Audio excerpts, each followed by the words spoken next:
happy day. Oh, happy day. Oh, happy day. Oh, happy day. When Jesus won. When Jesus won. When Jesus won. When Jesus won. When my Jesus won. When Jesus won. Wash my sins away. He taught me how.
Accueillant donc Monsieur Jérôme Grondeux, qui est professeur à l'Université de Paris 4, qui est spécialiste de l'histoire des idées au XIXe siècle.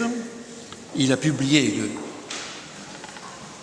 plusieurs ouvrages, notamment l'histoire des idées politiques en France de 1814 à 1914, il publié à La Découverte, la religion des intellectuels français au XIXe siècle, nous sommes déjà dans le sujet, publié chez Privat en 2002, et vous trouverez en édition de poche, je crois, donc un ouvrage qui a connu déjà une grande diffusion, La France entre en République, 1870-1893. Monsieur Grondeux travaille actuellement sur l'œuvre et la pensée de Cousin, et donc c'est un spécialiste de l'histoire des idées politiques et des courants de pensée au XIXe siècle que je donne la parole. Il fera le lien donc entre le mouvement intellectuel et les courants religieux à la fin du XIXe siècle, début du XXe siècle.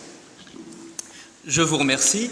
Je vais tenter d'esquisser un paysage intellectuel avec tout l'aspect un peu et spirituel finalement, avec tout l'aspect un peu schématique que cela comporte. Je voudrais partir d'une impression que j'ai eue à la lecture du recueil très utile, édité récemment et préfacé par Patrick Cabanel, des textes de Charles Wagner et, mis à part l'influence du style si caractéristique du sermon qu'on lit à plusieurs reprises, puis il y a des extraits tout simplement de sermons, les aspects néo-romantiques de son style sont très frappants.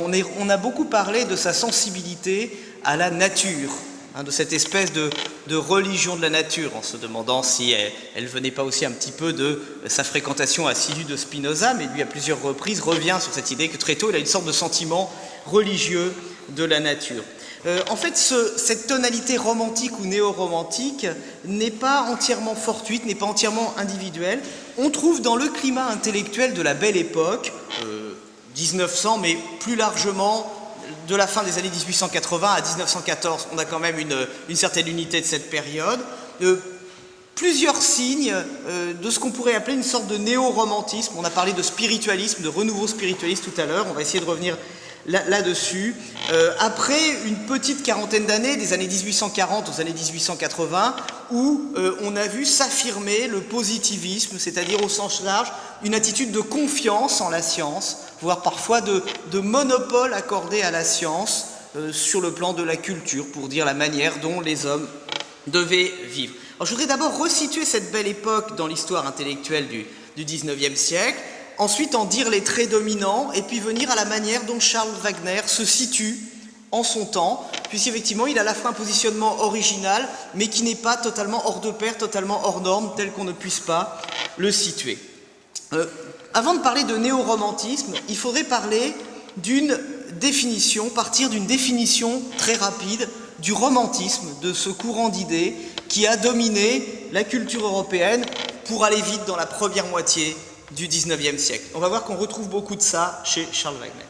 Tout d'abord, l'importance accordée au sentiment qui aboutit à un renouveau de religiosité. On va retrouver ça de manière permanente chez Charles Wagner, sauf, on le verra, qu'il invoque aussi beaucoup la raison. La raison, la conscience, et puis il n'invoque pas explicitement le sentiment, mais il y recourt très très souvent. Le deuxième trait de la pensée romantique, c'est l'importance accordée au sens de la communauté, au groupe, à la manière dont on se situe dans un groupe, à la manière dont on se situe par rapport à la tradition. Et on a souvent noté que le protestantisme libéral de Charles Wagner est un protestantisme libéral large. On voit bien qu'il se méfie peut-être par avance d'un des pièges que n'a peut-être pas toujours évité le protestantisme libéral, qui est de se muer en une sorte d'orthodoxie de substitution, orthodoxie close sur elle-même et qui ne vit plus dans le dialogue avec les autres courants religieux. Charles Wagner a tenté justement de maintenir ce contact, ce dialogue. On le voit d'ailleurs dans ce qu'il écrit sur la vie religieuse aux États-Unis. On le voit sympathique à des formes religieuses qui ne relèvent pas forcément du protestantisme libéral et qui relèvent aussi d'une certaine spontanéité religieuse et d'un vécu religieux très intériorisé. Troisième trait du romantisme, la quête d'une sorte de nouvelle synthèse à la fois intellectuelle et spirituelle. L'idée que, en quelque sorte, le monde, alors pour le romantisme, le monde d'après la Révolution française, serait un petit peu en attente d'un nouveau contenu spirituel qui lui permettrait d'être plus stable, plus fraternel et de mieux se développer. Ce courant romantique souligne aussi beaucoup l'idée que l'humanité pourrait avoir un devenir d'ensemble, un devenir global. Tout cela avait été remis assez fortement en question au milieu du siècle et est encore remis en question dans les années où grandit le jeune Charles Wagner, même si nous savons qu'il y a toujours un décalage entre la culture qui touche les jeunes et la culture qui est, je dirais, je n'aime pas le mot à l'avant-garde, mais en tout cas qui est en situation dans le monde intellectuel. Par exemple, le jeune Charles Wagner lit beaucoup de Quinet, il lit du Michelet, il lit les grands romantiques. Alors dans cette remise en question, on avait vu remonter, donc dans ces années qui vont des années 1840 aux années 1880, d'abord l'idée qu'il fallait chercher une réalité objective, qui remplace un petit peu l'importance accordée au sentiment, à l'intuition. En littérature, on va voir surgir le naturalisme, le réalisme. On voit aussi un attachement, bien sûr, très fort aux conquêtes de la science. Deuxième élément, par rapport au rêve d'unité du romantisme, à partir de 1848, et en particulier en France des journées de juin 1848, et là on touche à la question sociale, une conscience très nette des antagonismes qui traversent le corps social. Antagonismes sociaux, vous voyez, des antagonismes qui se manifestent tout seuls, c'est ça la puissance d'évocation. Donc des antagonismes sociaux, mais aussi des antagonismes nationaux. Les romantiques sont d'ardents partisans du sentiment national, mais dans l'idée que tous ces peuples, une fois unifiés, cohabiteraient de manière harmonieuse. Et les événements des années 1848, mais aussi des années 1870, et en particulier la guerre entre la France et la Prusse à la tête de la Confédération de l'Allemagne du Nord, sont davantage sous le signe de l'antagonisme. Et puis, antagonismes intellectuels très forts, puisque le romantisme a souvent rêvé d'une synthèse. Quelqu'un comme le socialiste Pierre Leroux, par exemple, disait que la doctrine de l'avenir serait une espèce de synthèse entre l'héritage philosophique et l'héritage religieux de l'humanité, pour aboutir à une sorte de doctrine où tous se retrouveraient. Or, ce qu'on voit dans les années 1840, mais surtout dans les années 1850, 60 et 70, c'est un affrontement de plus en plus vif entre des philosophies positivistes qui ne reconnaissent comme base que la démarche scientifique expérimentale. On pense à Comte, mais on peut aussi penser à Hippolyte Taine, on peut penser aussi au positivisme britannique, et des milieux religieux qui tendent à se durcir, en particulier dans le monde catholique, puisque les années 1850 et 1860 sont des années où le catholicisme intransigeant s'affirme.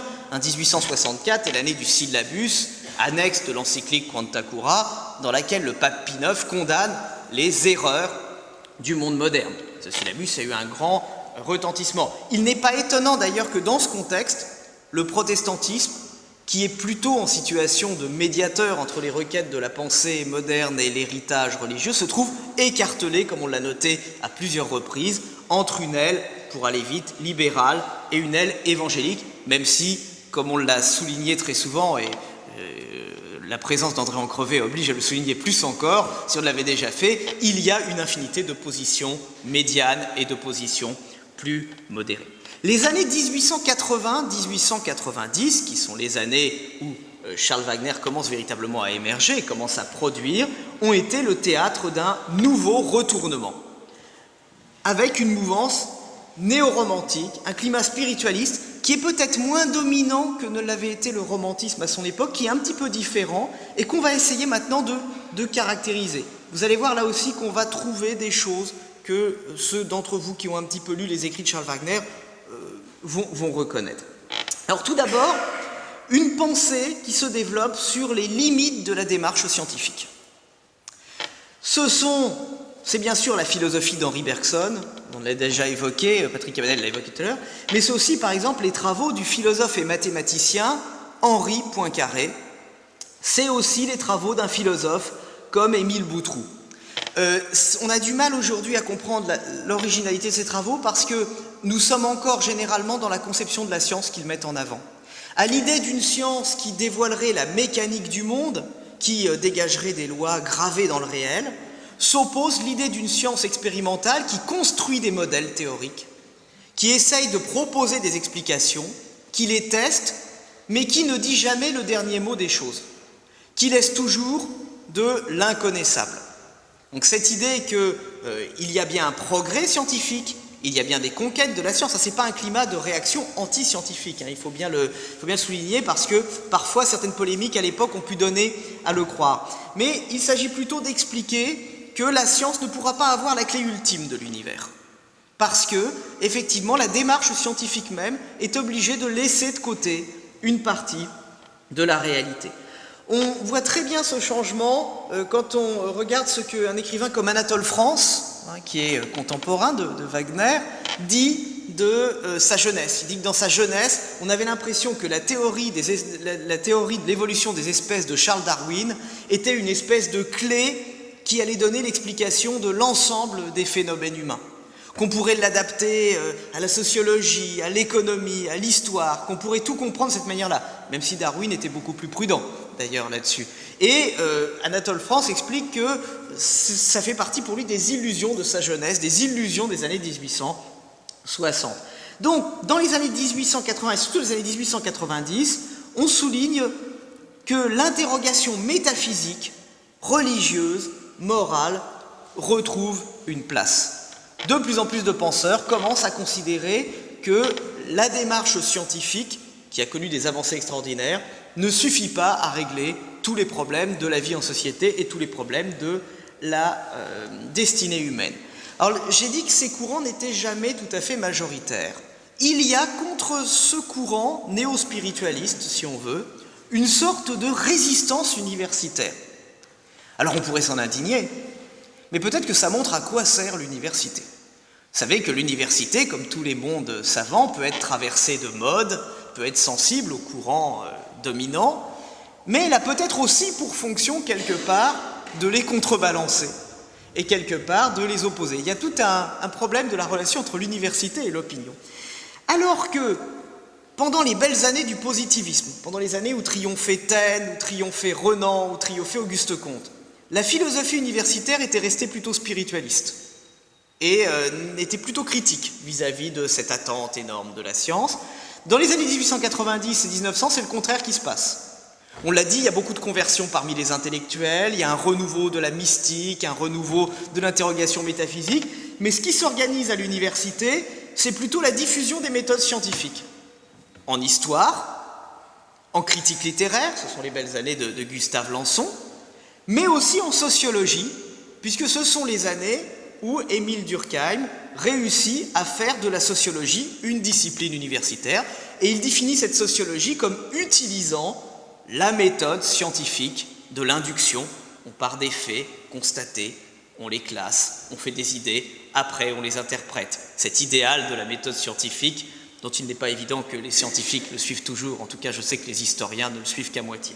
Mais ce qui nous intéresse, c'est que dans les années où parle Charles Wagner, il y a en fait une empoignade entre des gens qui veulent remettre sur le devant de la scène la philosophie, la religion, l'interrogation morale et religieuse, et aussi des gens qui sont les héritiers du positivisme.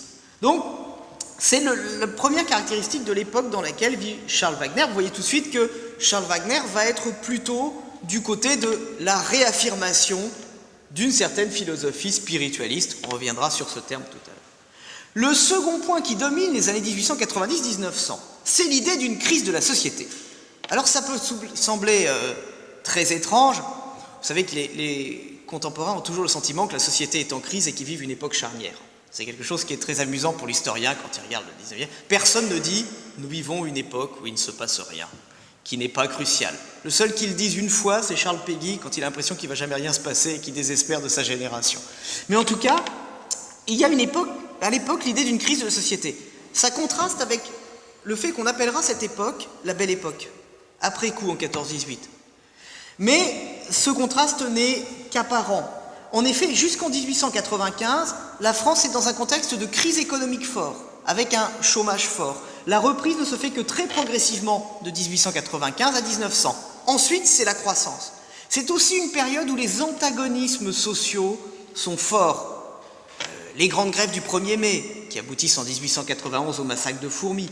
L'essor du syndicalisme révolutionnaire, la CGT est fondée en 1895. Les grandes grèves des années 1906-1908, l'émeute des viticulteurs du Midi en 1907. Donc, il y a de quoi penser que la société est en crise. Et là, on retrouve une idée qui était très forte dans le romantisme, c'est l'idée que la société contemporaine serait celle du désordre établi et qu'il lui manquerait un ciment métaphysique, quelque chose qui unirait, comme on disait à l'époque, qui unirait les cœurs et qui réconcilierait un petit peu avec elle-même cette société française. Donc, on retrouve dans ces années-là des interrogations qui étaient celles de la période romantique.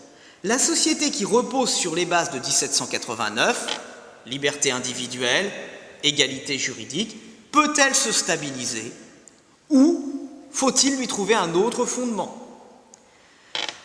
On va voir que Charles Wagner a une réponse extrêmement nuancée là-dessus. Charles Wagner est très très sensible au risque de ce qu'il aurait appelé sans doute de mouvements réactionnaires.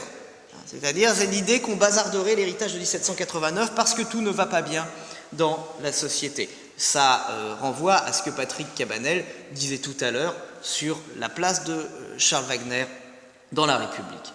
Le troisième point qui est très discuté et sur lequel, je dirais, Wagner s'exprime moins, sauf et pour cause pendant la Première Guerre mondiale, c'est la question de la nation et de la place à lui accorder, donc je le passerai rapidement. Mais un quatrième point le concerne beaucoup plus directement de ce climat intellectuel, cette remise en question. C'est l'idée qu'il faudrait une sorte de nouvelle synthèse.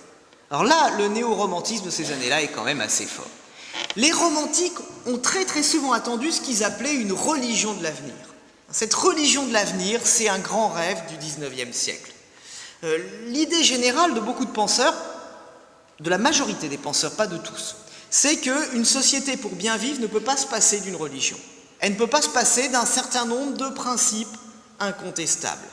Que peut-être les religions traditionnelles seraient en bout de course et qu'il faudrait, à cette nouvelle société issue de 1789, de nouvelles formes religieuses. Alors, à l'époque romantique, on a cherché dans tous les sens.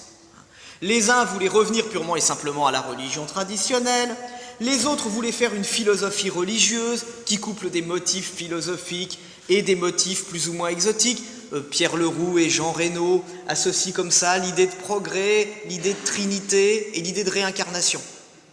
C'était l'idée que la religion ancienne était disqualifiée par l'idée d'enfer. mais en même temps, on avait besoin d'un Dieu qui juge les hommes après leur mort, pour que l'idée de justice soit garantie dans la société. Donc on se disait que, avec la réincarnation, les gens pouvaient quand même payer pour ce qu'ils avaient fait, mais pas de manière définitive. Pour vous dire un peu le climat de l'époque romantique, Pierre Leroux et Jean Reno se sont fâchés à mort pour savoir si nous allions nous réincarner sur la Terre, comme pensait Pierre Leroux, et participer au progrès de l'humanité, ou de planète en planète, comme pensait Jean Reno. Il faut savoir que ces spéculations étaient très prises au sérieux. Pierre Leroux a été lu par George Sand, Jean Reno a été lu très attentivement par Michelet, par Victor Hugo. Bon. Le positivisme avait un peu balayé tout ça. D'ailleurs, un des premiers articles de Taine, c'est une exécution de Terre et Ciel de Jean Reno.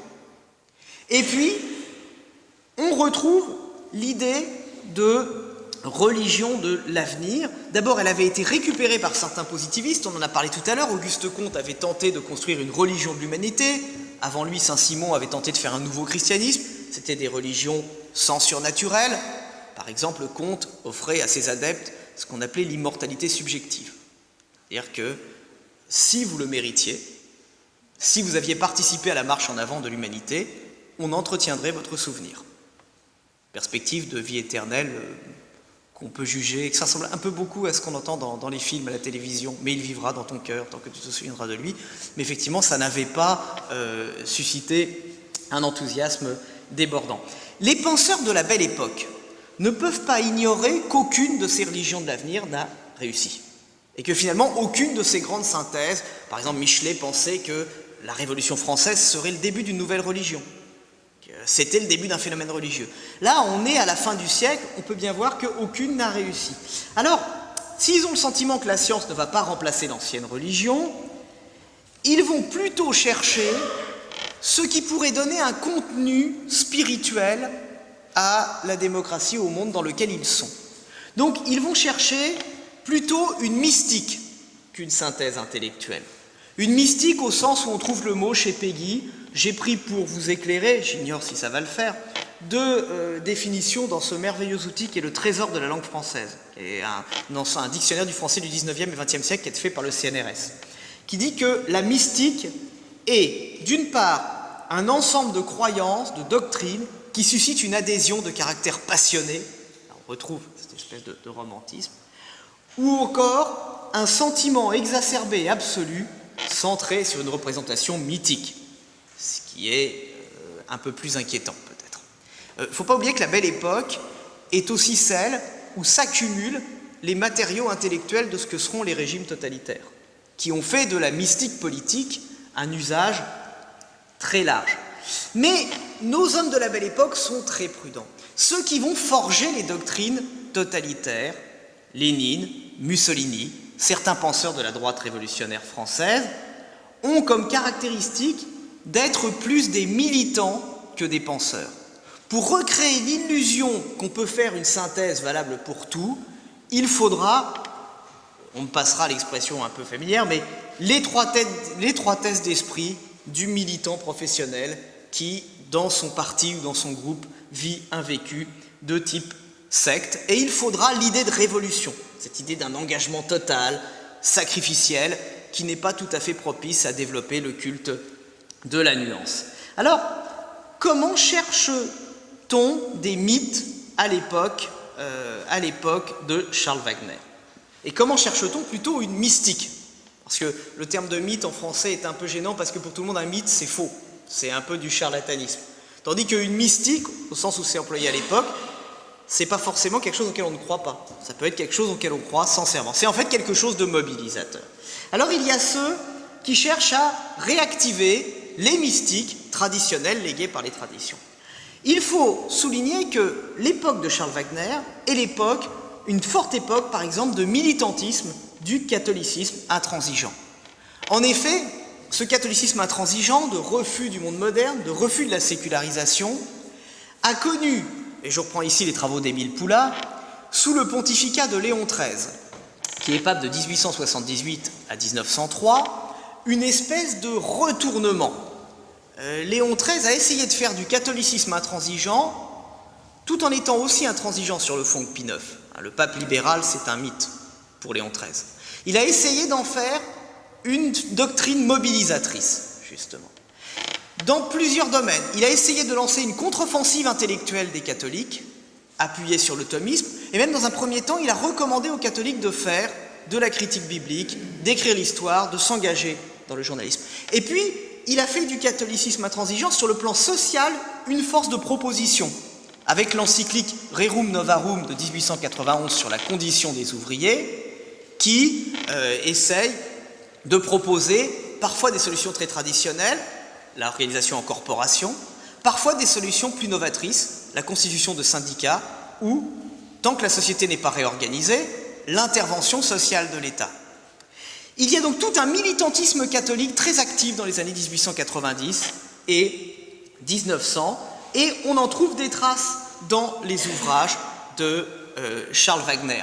Très souvent, Charles Wagner, par exemple, dans la leçon sur la morale sociale qu'il donne en 1899, évoque ceux qui veulent revenir aux doctrines d'autorité, ceux qui veulent revenir à la tradition, ceux qui veulent oublier les principes de 1789, et ici, c'est le catholicisme intransigeant qu'il vise. Ajoutons que ce catholicisme intransigeant n'est pas le seul dans le paysage. Il faut signaler la survivance du catholicisme libéral à l'époque de Charles Wagner, avec des personnages comme Anatole Leroy-Beaulieu de l'École libre des sciences politiques, un historien qui a condamné à la fois l'anticléricalisme et l'antisémitisme, la chose n'est pas si fréquente à l'époque, des gens comme Paul Viollet, professeur à l'École des Chartes, qui sera l'animateur du comité catholique Dreyfusard, qu'on cite pour cela tout le temps. Ce catholicisme offensif séduit certains penseurs. Par exemple, Brunetière, directeur de la Revue des Deux Mondes, qui personnellement semble bien n'être jamais allé jusqu'au bout d'une conversion, dans la Revue des Deux Mondes, défend l'idée qu'il faut une influence religieuse dans la démocratie. Son modèle, les États-Unis et le catholicisme américain. Il se réclame de Léon XIII. Dans son article qui s'appelle « Après une visite au Vatican », il déclare qu'il y a eu une banqueroute partielle de la science. C'est le début d'une fantastique polémique qui va l'opposer à Marcellin Berthelot, le chimiste, qui est aussi un militant libre penseur. Donc, ce catholicisme offensif, parfois intransigeant, parfois libéral, attire à l'époque de Charles Wagner. Il trouve aussi des compagnons de route. Le plus célèbre des compagnons de route du catholicisme intransigeant, on en a parlé tout à l'heure, c'est le royaliste Charles Maurras, qui adosse son nationalisme à ce catholicisme intransigeant. Maurras n'est pas croyant, mais à ses yeux, le catholicisme représente l'héritage classique, l'héritage gréco-latin dans le monde moderne. Ceux qui veulent adapter les mystiques traditionnels dans le monde catholique, on en trouve aussi à la charnière du monde militant et intellectuel.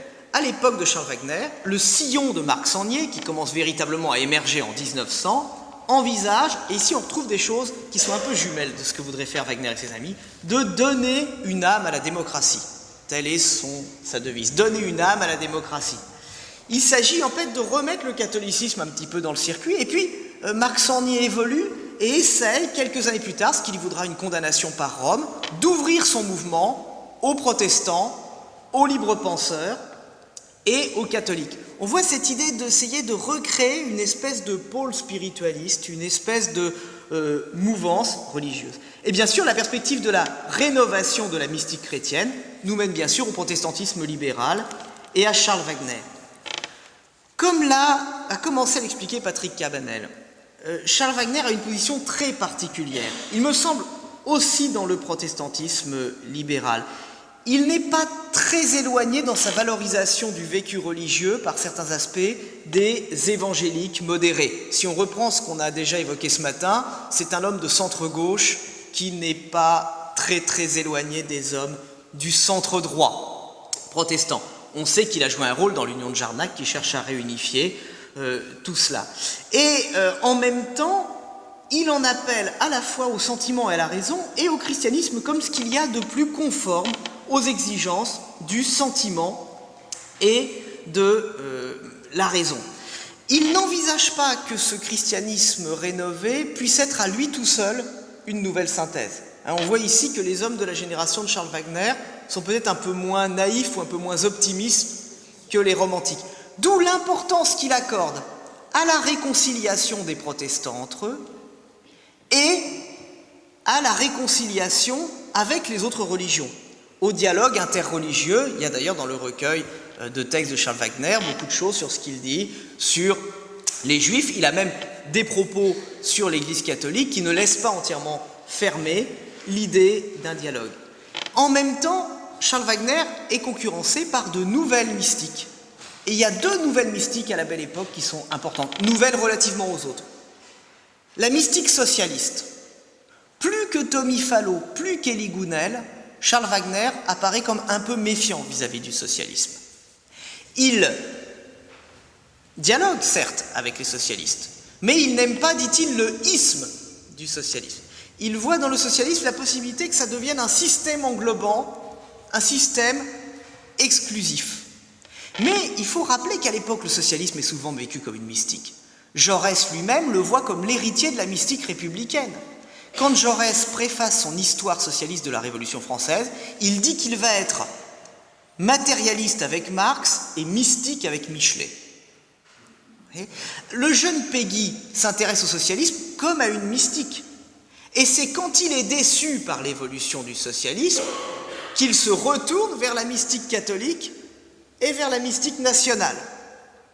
Et puis il y a des gens qui sont même des instrumentaliseurs de la mystique. Le plus rigolo, pour les historiens des idées, mais enfin les historiens des idées ont d'étranges amusements, c'est sans doute Georges Sorel. Et Georges Sorel, qui déteste le monde dans lequel il vit, cherche le grand mythe mobilisateur, le mythe mobilisateur qui fera surgir une nouvelle élite. Parce que pour lui, la bourgeoisie a failli à sa tâche. Vous voyez, la rupture avec 89 est plus profonde que chez des gens comme Charles Wagner.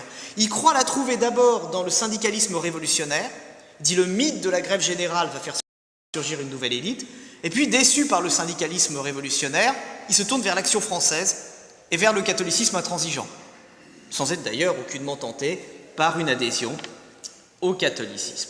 Alors, comment se situe là-dedans Charles Wagner? Et ça sera ma conclusion, en tout cas, de cette espèce de survol à grandes enjambées. Finalement, on voit que Charles Wagner se trouve dans une situation qui est celle des philosophes spiritualistes sous la Restauration. C'est-à-dire qu'il doit trouver sa voie entre les uns et les autres. Il rejette sur sa gauche la sociologie de Durkheim, sans la nommer, mais à plusieurs reprises il dit « Nous n'obéirons pas à la morale sociale si la morale sociale n'est que le résultat d'une convention sociale, si elle n'est qu'un état de fait généré par la société. » Et là, il s'en prend à la théorie de Durkheim sur la morale et sur la société, pensant que, et sur la religion aussi, puisque pour Durkheim, la religion, c'était un ensemble de normes indispensables à la société, que la société projetait vers le haut, en quelque sorte, pour la rendre incontestable. Les idées de Durkheim avaient un certain écho chez les radicaux. On a parlé tout à l'heure de Léon Bourgeois. Dans son ouvrage Solidarité, en 1894, on voit l'influence des idées des sociologues durkheimiens. Pour Léon Bourgeois, la solidarité sociale est un fait scientifique qu'on peut enseigner à l'école. Vous voyez aussi l'idée derrière d'avoir une morale scolaire totalement scientifique, sans arrière-plan religieux ou philosophique. Wagner refuse cette idée parce que, à ses yeux, une morale qui n'est qu'un état de fait ne parle pas au cœur de l'homme. Et lui, il reste fidèle à l'idée kantienne, en fait, de l'impératif catégorique, de la conscience qui dicte quelque chose. En même temps, sur sa droite, Wagner se méfie du catholicisme et il se méfie de l'irrationalisme, de la critique de la raison. Il dit la raison n'est pas uniquement une faculté individuelle. La raison est quelque chose d'universel qui permet aux hommes de communiquer entre eux. Et si on s'attaque à la raison, on ne trouvera pas d'accord dans la société. Ça ressemble beaucoup à la théorie de la raison impersonnelle de Victor Cousin. Cousin s'en servait dans la Restauration en disant « si on diffuse l'usage de la raison, on n'arrivera pas à l'anarchie et au relativisme ». Donc on voit bien cette espèce de voie moyenne, cette espèce de centre-gauche. Je crois qu'on pourrait garder l'expression que recherche le pasteur Wagner. Et je voudrais conclure sur l'échec relatif de tout cela.